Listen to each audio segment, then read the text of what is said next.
75% राशि बैंकों को मजबूरन केंद्र सरकार की जो सिक्योरिटीज है, केंद्र सरकार को कर्ज देने में काम लेना पड़ा। उनके पास उसका कोई उपयोग नहीं, देश का कोई उद्योगपति ऋण लेने के लिए नहीं जा रहा है। और जब अगर नए उद्योग नहीं आते हैं तो देश की अर्थव्यवस्था की क्या स्थिति है। इसलिए सेंसेक्स भी हमारा एक मिसलीडिंग है। तीसरी बात जो सामान्य रूप से की जाती है, विदेशी निवेश आ रहा है, देश का इससे कायाकल्प हो रहा है, देश के विदेशी मुद्रा के भंडार बहुत तेजी से बढ़ रहे हैं। यह विदेशी निवेश हमारी अर्थव्यवस्था का गला घोटने वाला है। जैसे उदाहरण के लिए लीजिए, हमारे यहाँ जो FII आता है, फॉरेन इंस्टीट्यूशनल इन्वेस्टर्स, हमारे शेयर बाजार में जो पैसा लगाते हैं, पिछले साल करीब $6.7 बिलियन उन्होंने निवेश किया। अब तक लगभग $30 बिलियन वो इन्वेस्ट कर चुके हैं। यह जो इन्वेस्टमेंट है FII का, वो यहां लाकर, जैसे उदाहरण के लिए उनको रुपयों में कन्वर्ट कराएंगे, भारत सरकार के ट्रेजरी बिल्स में अगर वो जो है इन्वेस्ट कर देते हैं तो उनको 5% ब्याज मिलता है। भारत सरकार क्या करती है, हमारे पास जो फॉरेन एक्सचेंज रिजर्व है, तो एक बहुत उसका बड़ा अंश हमने अमेरिकन ट्रेजरी बिल्स में इन्वेस्ट कर रखा है। उसके ऊपर भारत सरकार को मिलता है 1% ब्याज। यानी कि जो पैसा हमारे यहाँ FPI, फॉरेन पोर्टफोलियो इन्वेस्टमेंट के रूप में आ रहा है, 5% इंग्लैंड का एक पेंशन फंड है, वो अगर अमेरिका के ट्रेजरी बिल्स में इन्वेस्ट करे तो उसको 1% ब्याज मिलेगा, इंग्लैंड के लोगों को कम पेंशन मिलेगी। लेकिन अगर वह भारत सरकार के ट्रेजरी बिल्स में इन्वेस्ट करे, उसको 5% ब्याज मिलता है, और भारत सरकार उस पैसे को वापस अगर अमेरिकी ट्रेजरी बिल्स में इन्वेस्ट करती है, 4% अपनी जेब का देना पड़ता है। पिछले दिनों में हमने जितना फॉरेन इन्वेस्टमेंट इन्वाइट किया, लगभग $60-65 अरब FDI और FPI दोनों मिलाकर आया है। उसके ऊपर मल्टीनेशनल 50 से लेकर 150% लाभार्जन कर रही है। और हमारे पास जो पैसा रखा रहता है फॉरेन एक्सचेंज रिजर्व का, उसके ऊपर हमको 1%, 2%, 4% कहीं हम ये जो इन्वेस्टमेंट करते हैं उससे मिलता है। तो कहने का मतलब यह है कि यहां भी हमें उसकी एक बहुत बड़ी लागत देनी पड़ती है।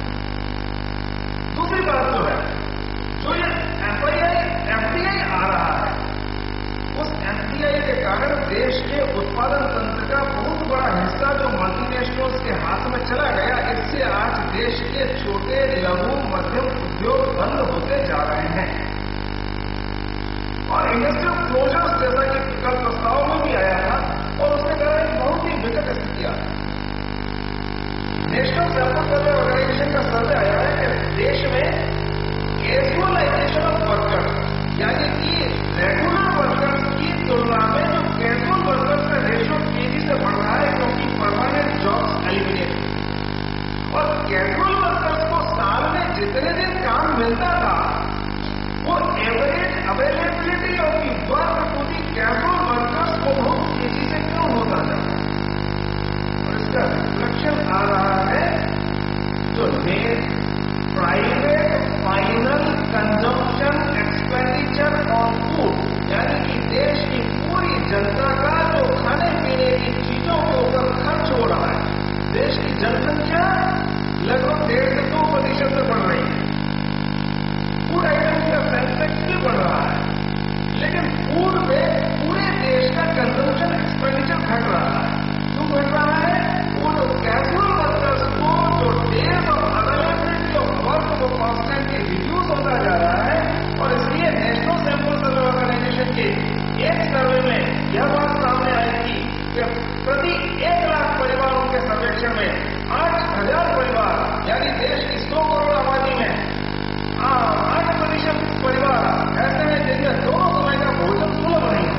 उत्पादन के साधनों के लगभग 2/3 से अपना वर्चस्व या कब्जा तो कर लिया।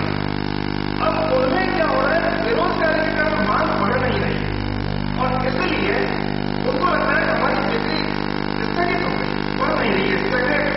तो इसलिए उनको लग रहा है कि न्यू सनराइज एरिया और बिजनेस खोजना चाहिए। उसके लिए उनको उन्होंने जो है स्ट्रेटेजी डेवलप की है। मैं पहली स्ट्रेटेजी बताता हूँ। उनको लग रहा है हिंदुस्तान में ये अमेरिका की हार्वर्ड डेवलपमेंट इंस्टीट्यूट के थिंक टैंक का सजेशन है जो अखबारों में छप चुका है कि हिंदुस्तान में लोग संयुक्त परिवार में रहते हैं, रेडीमेड फूड नहीं लाते। हिंदुस्तान में लोग संयुक्त परिवार में रहते हैं, 3 पीढ़ी के लोग एक टीवी से एक फ्रिज से काम चला लेते हैं। अमेरिका में अगर 2 भाई बहन है परिवार में, दोनों का फ्रिज अलग होगा, एक दूसरे के फ्रिज में हाथ नहीं लगा लेते। उनका यह मानना है कि हिंदुस्तान में रेडीमेड फूड और कंज्यूमर ड्यूरेबल की डिमांड तब बढ़ेगी जब पारिवारिक विघटन बढ़ेंगे। और इसलिए मीडिया के ऊपर जो एडवर्टीजमेंट देते हैं वो एडवर्टाइजिंग एजेंसी, एक दिल्ली में एडवर्टाइजिंग एजेंसी है, सिमली जी उसके वो है मैनेजिंग डायरेक्टर, 300 करोड़ का साल का कारोबार। उनसे मेरी सीधी बात हुई, उसमें यह जानकारी है कि आजकल ऐसे सीरियल स्पॉन्सर किए जा रहे हैं जिनमें पारिवारिक विघटन को बढ़ावा देंगे। पति पत्नी के बीच मनमुटाव दिखाया जाएगा, 3-4 वर्ष तक दोनों को तलाक दिलाकर दोनों को अपने पुरुष मित्र और महिला मित्र से जुड़ा दिखाया जाएगा। जो बात सामाजिक रूप से अस्वीकार्य होती है उसको अगर बार बार दिखाया जाता है तो व्यक्ति परेशानियों से समाधान के रूप में उपयोग कर लेता है। यानी योजना पूर्वक हमारे परिवारों को छिन्न भिन्न करने के लिए जो डायलॉग्स लिखवाए जा रहे हैं, आप डायलॉग्स में जाइए तो ध्यान दो, या तो एक दूसरे के ऊपर दोषारोपण करने वाले डायलॉग होंगे या फिर एक दूसरे की बात काटने वाले, निरुत्तर करने के बाद छोटे बच्चे से पूछा जाएगा टीवी में, भैया तुम्हें खाना खाना, क्यों बताओ, this is my life, my profession. यानी कि जब छोटे बच्चे से लेकर बड़ा तक धीरे धीरे उसको एमुलेट करेगा, उसकी जब नकल करेगा तो धीरे धीरे परिवारों में जब एक दूसरे की बात काटी जाएगी लोग कहेंगे जा मर। तो एक योजना को दूसरा कुछ ये चलता। तीसरा, मैंने जैसा कहा था व्यापार उदारीकरण में हमारे जैसे सभी देशों से कहा कि आप अपने यहाँ बाजार खोलिए। हमने क्या किया, अपने यहाँ विदेशों से आने वाले माल पर 320% का जो टैक्स लगता था उसको आज अधिकतम duty, peak rate of custom duty जो 320% की सुधारों के पहले आज उसको 25% पर लिया। अब चूंकि विदेशी एयर कंडीशनर के ऊपर हम अगर 8% कस्टम ड्यूटी लगाएं तो देश में बनने वाले रेफ्रिजरेटर में आप 30% नहीं लगा सकते। लेवल प्लेइंग ग्राउंड देने के नाम पर एक्साइज ड्यूटी भी कम कर दी। हमारे देश में सरकार की आय का मुख्य स्रोत आयकर नहीं है, ये एक्साइज ड्यूटी, सेल्स टैक्स और कस्टम ड्यूटी था। ये जो है हमारे जीडीपी का 10% सरकार को किससे मिलता था, इनडायरेक्ट टैक्सेस, एक्साइज, कस्टम वगैरह, ये घट के आज 5.5% गया। सरकार को इससे करीब 80-90 हजार करोड़ रुपए साल का आय में घटा हुआ। इसके कारण सरकार सुधारों के बाद बराबर कर्ज लेती जा रही है। केंद्र सरकार का 17.5 लाख करोड़ रुपए का कर्जा हो गया, सरकार की आय का आधा हिस्सा ब्याज चुकाने में चला जाता।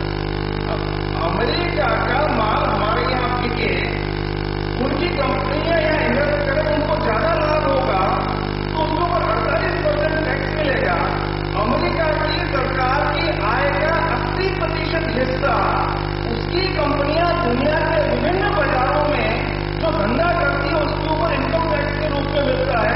इसलिए उनको तो हमारे यहाँ इन्वेस्टमेंट खुलवाना है और हमारा इसके कारण सरकारों का सामाजिक सुरक्षा, जो लोक कल्याण पे खर्च करने की सामर्थ्य समाप्त हो गई, क्योंकि सरकार को साल का 80-90 हजार करोड़ रुपए का राजस्व का घाटा हुआ।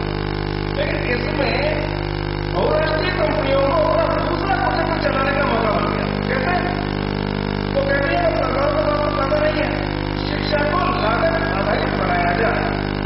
इस गए साल से पिछले साल के भारत सरकार के आर्थिक सर्वेक्षण में शिक्षा वाले अध्याय का अंतिम वाक्य लिखा है, अब टेक्निकल और हायर एजुकेशन की लागत छात्र यानी उसके यूजर या कंज्यूमर को ही वहन करनी होगी, सरकार उसको सब्सिडाइज नहीं करेगी। एमएनसी सोच रही है कि education, water trade, health care, these are